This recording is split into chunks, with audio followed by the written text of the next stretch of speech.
कामाचा सारांश मनात ठेवून जो माणूस आयुष्यभर काम करतो तो पुन्हा कधी अपयशी होत नाही. उत्तम अण्णांना तुम्हा सर्वांचा असाच ताकदीने आशीर्वाद मिळावा एवढी विनंती करतो.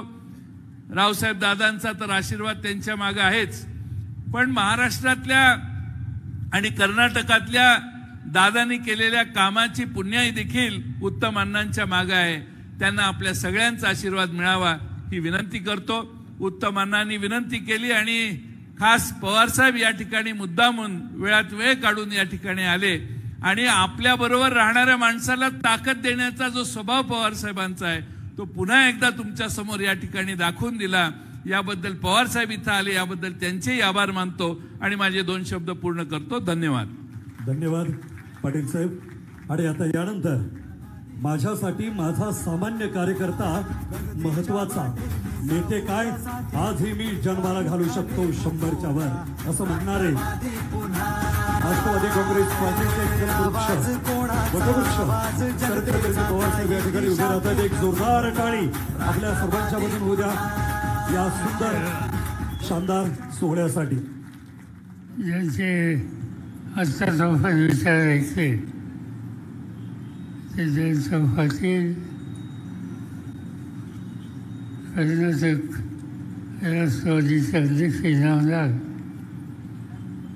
आपल्याचे वडील झाले रावसाहेब पाटील ज्यांचा आपण या ठिकाणी सन्मान करतोय ते उत्तमराव पाटील, सुभाष जोशी, माझे आमदार आवले, व्यासपीठावरचे सगळे मान्यवर आणि उपस्थित सरकारी बंधू भगिनी,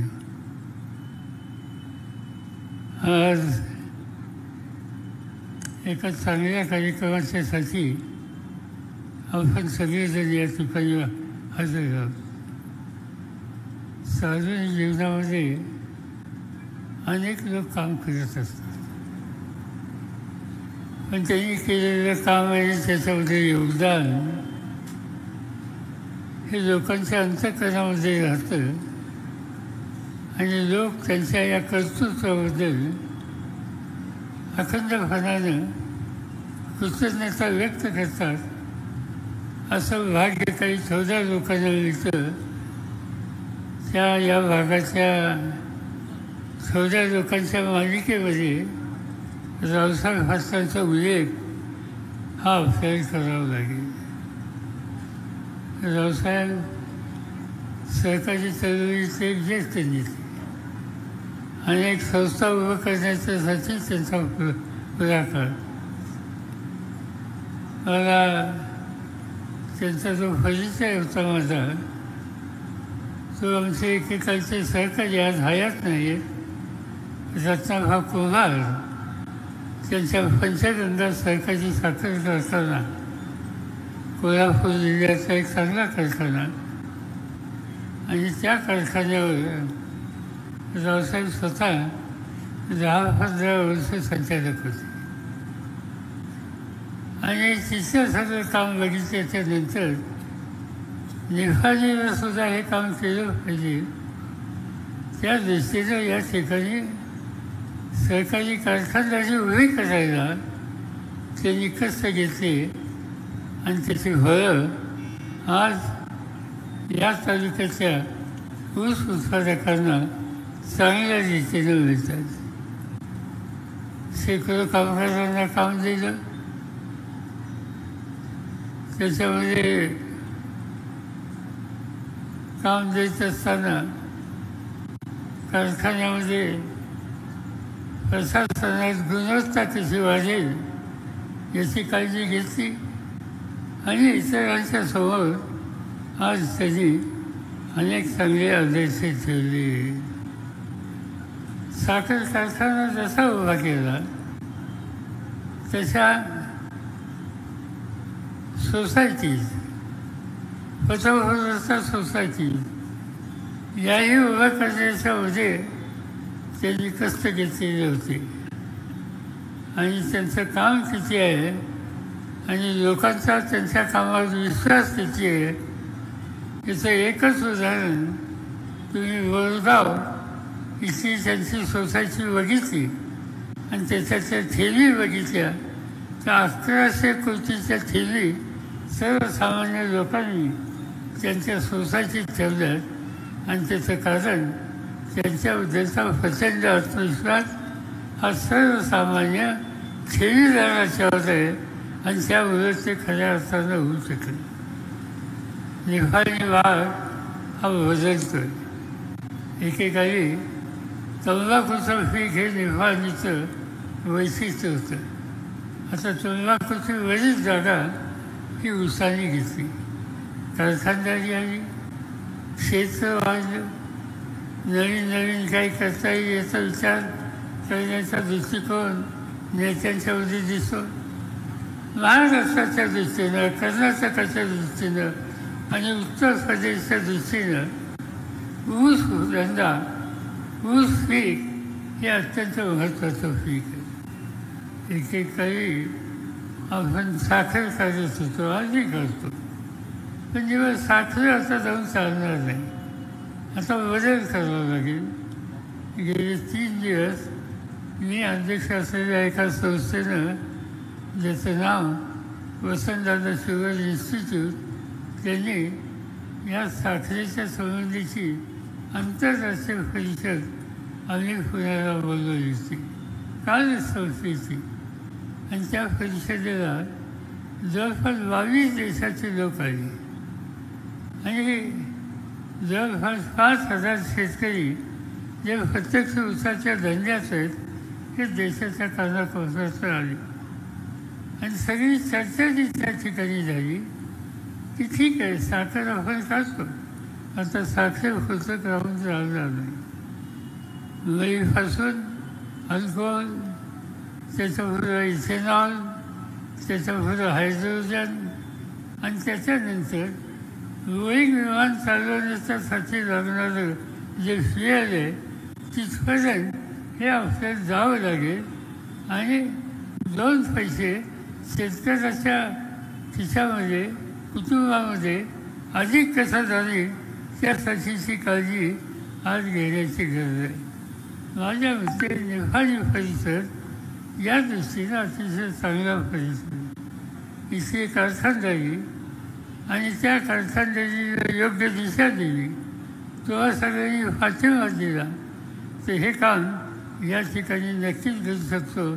एकेकांचं तंबाखू हे पीक हे जाऊन या ठिकाणी हे ऊसाचं पीक आलं आणि ऊसाच्या पिकाचं बदल दुनियामध्ये झाले ते बदल आज या ठिकाणी सुद्धा होण्याची शक्यता नाकारता येत नाही. हजारो लोकांना काम मिळेल आणि त्याबरोबर शेतकऱ्याला आणि कामगारांना 2 पैसे अधिक मिळतील ही स्थिती आज या ठिकाणी आहे.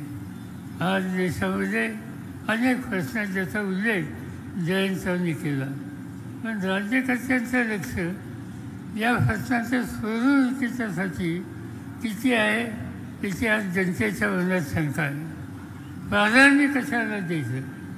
साधी गोष्ट, माझ्याकडे देशाचं खातं काम होतं कृषी खात्याचं.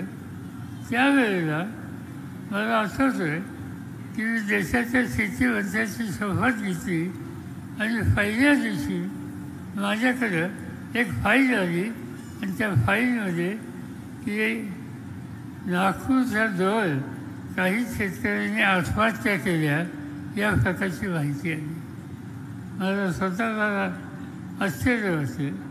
हा देश शेतीप्रधान देश, हा देश शेतकरी चालवतात. या देशाच्या बहुसंख्य लोकांचा पोटाचा प्रश्न शेतकरी करतो आणि तो शेतकरी आत्महत्येच्या रस्त्यात असतो. मी त्यावेळेचे मुख्यमंत्री मनमोहन सिंग यांना विनंती केली की ज्या कुटुंबात आत्महत्या केली त्या कुटुंबाच्या लोकांना जाऊन आपण भेटू, त्यांचं दुःख समजून घेऊ, कारण मिळाचा समजून घेऊ. आणि ते त्यांनी मान्य केलं. आणि आम्ही दोघंही दिल्लीवरनं नागपूर आलो. नागपूरवरनं वर्धेच्या जवळच्या गावात गेलो जिथं ही आत्महत्या झाली होती. आणि कारणं बघितल्याच्या नंतर एकच कुटुंबातल्या लोकांनी सांगितलं की कर्ज काढलं होतं खाजगी सावकाराचं, ते व्याज वाढत गेलं, देण्याची ऐफत राहिली नाही. आणि एक दिवशी तो सावकार आला आणि त्यांनी घराची भांडी कुंडी बाहेर काढली, त्याचा लिलाव केला.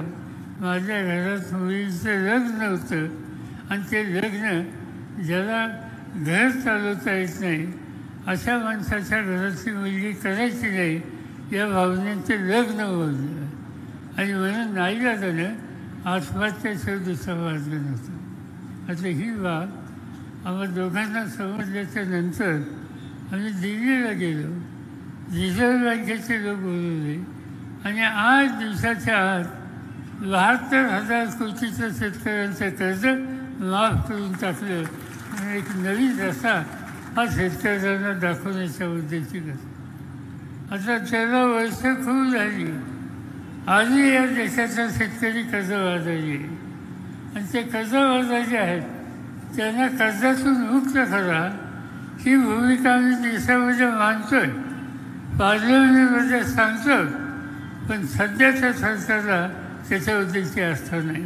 मध्यंतरी मोदी सरकारने या देशाचे उद्योगपती आहेत त्यांचे 1,03,000 कोटी कर्ज माफ केलं. उद्योगपती शेकडो आहेत, ते काही हजाराचं आहे तसं नाही. पण 1,000च्या आत ज्यांचा नंबर आहे अशा उद्योजकांचा 1,00,000च्या वरची रक्कम मंजूर होते, माफ होते. आणि या देशाचा काळ्या आईची सेवा करणारा शेतकरी हा मात्र आज जगतोय. त्याच्या दुखण्याकडे बघायचा या राज्यकर्त्यांचा विचार नाही. आणि त्यामुळे साहजिकच सहकारी संस्था या चांगल्या चालवणं आणि सर्वसामान्य शेतकऱ्याची, सामान्य माणसाची शक्ती ही एकत्र करून आपल्याला आर्थिक धोरणं चुकीची करतायत अशा लोकांना बाजूला करायचा निकाल घ्यावा लागेल. कर्नाटकच्या जनतेनं हा निकाल घेतला.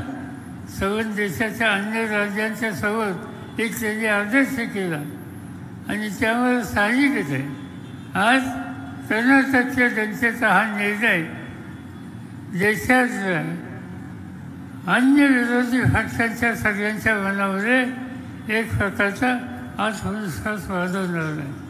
आम्ही लोकांनी आता एक नवीन संघटना उभी केली ज्याचं नाव इंडिया या संघटनेमध्ये जवळपास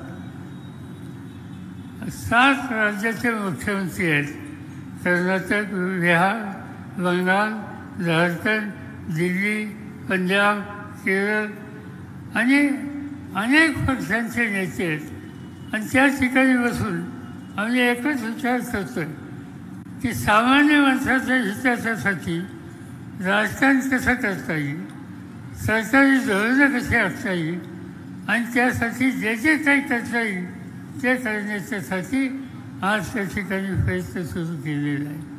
माझी आपल्या सगळ्यांना विनंती आहे की इंडियाच्या वतीनं जी सामान्य माणसाच्या हिताची जपणूक करणारी जी धोरणं ठरतील त्या धोरणाला तुम्हा सगळ्यांचा खऱ्या अर्थानं त्या ठिकाणी पाठिंबा हा मिळण्याच्या उद्देशाची आवश्यकता आहे. आणि हे सगळे प्रश्न आज महत्त्वाचे आहेत.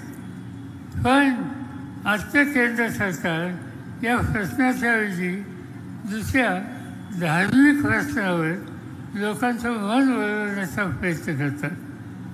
अयोध्येचं श्रीराम, मर्यादा पुरुष श्रीराम याच्याबद्दलचा आदर या देशाच्या सगळ्या लोकांना आहे. त्याचा कुणी अनादर करत नाही. जरूर मर्यादा पुरुषन रामच्याबद्दलच्या आदराच्या भावना या देशातल्या कोट्यावधी लोकांच्या मनात आहेत. देशाबाहेरचे सुद्धा जे भारतीय आहेत ते त्यांच्याही मनामध्ये आहे. पण आज काय दिसतं, आज लोकांचे प्रश्न हे बाजूला ठेवायचे आणि मंदिर त्या ठिकाणी उभा करायचं कोणाचा विरोध नाही. खरं सांगायचं म्हणजे त्या मंदिराचा इतिहास जर बघितला की ते मंदिर बाबरी मस्जिद बांधल्याच्या नंतर बांधण्याचा ज्यावेळी विचार झाला त्यावेळेला त्याची परवानगी ही राजीव गांधी प्रधानमंत्री असताना झाली. त्याला शिलान्यास हा जो झाला तो राजीव गांधींच्या कालखंडामध्ये शिलान्यास झाला. नंतरच्या काळामध्ये काही लोक कोर्टामध्ये गेले आणि कोर्टामध्ये ती केस अनेक वर्ष चालली आणि आत्ता अलीकडं त्या केसचा निकाल लागला आणि मंदिर बांधायला जवळच्या जागेत कोर्टाने मान्यता दिली आणि त्याचं काम सुरू करण्याचा विचार हा या ठिकाणी आलेला आहे. आता ही फारसवेळी असताना आणि हे मंदिर व्हावं याच्यासाठी देशाच्या कानाकोपऱ्याचे लोक जे काय आपल्याकडनं योगदान देता येईल ते द्यायचं काम करतात. पण त्या रामभक्तांचा विचार राहिला बाजूला आणि रामाच्या नावावर राजकारण करण्याचं काम आज त्या ठिकाणी भाजप आणि RSS यांनी सुरुवात केलेली आहे. ही गोष्ट आपण गांभीर्याने घेतली पाहिजे. मी याच्यामध्ये काही अधिक बोलून आपल्या सगळ्यांचा वेळ घेऊ इच्छित नाही. पण आज धर्माच्या नावावर मंदिराच्या नावावर समाजामध्ये एक प्रकारचं अंतर कसं निर्माण करता येईल हा दृष्टिकोन राज्यकर्त्यांचा आहे.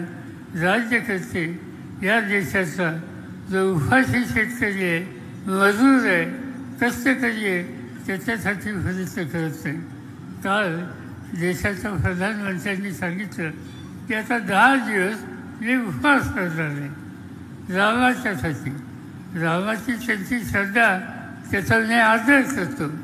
पण उपवास उद्या या देशाची गरिबी घालवण्यासाठी असा काही कार्यक्रम घ्यावा हे त्यांनी सांगितलं असतं तर लोकांनी त्याचं कौतुक केलं असतं. पण या सगळ्या गोष्टीचं खरं मूलभूत प्रश्नाकडून लक्ष नाही.